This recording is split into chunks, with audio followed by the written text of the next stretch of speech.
ئەگەر حزبە سیاسیەکانی کورد لە کەرکووک بە قسەی پیاوێکی وەک وەستا یوسف بکەن ئەوە لە ئێستاوە ناکۆچیەکانیان بەلاوە دەنێن و دەستنە نێو یەک هاوپەیمانێتی کوردی و بە یەک لیست بەشداری لە هەڵبژاردننی داهاتوی ئەنجومەنی پارێزگا دەکەن.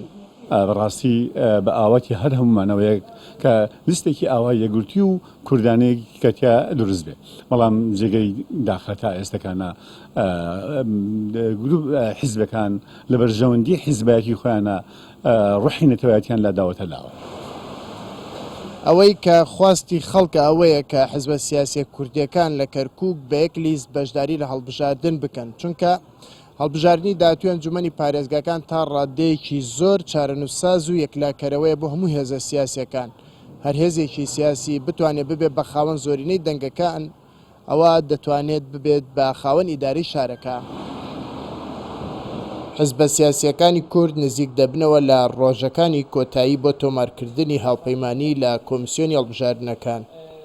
هەوڵەکان بەردەوامن بەڵام تاکو ئێستا لە کۆمیسیۆن هیچ هاوپەیمانیەکی کوردی بە فەرمی پێشکەش نەکراوە.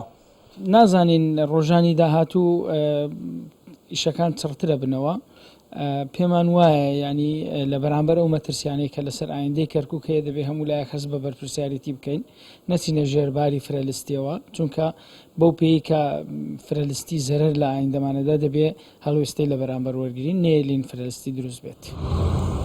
سەرەتای مانگی داهاتوو کۆتا وادەیە بۆ پێشکەشکردنی هاوپەیمانی. ئەگەری زۆر بەهێزەوەیە کە کورد لە کەرکووک بە دوو هاوپەیمانی بەشداری لە هەڵبژاردننی ئەنجومەنی پارێزگاکان بکات.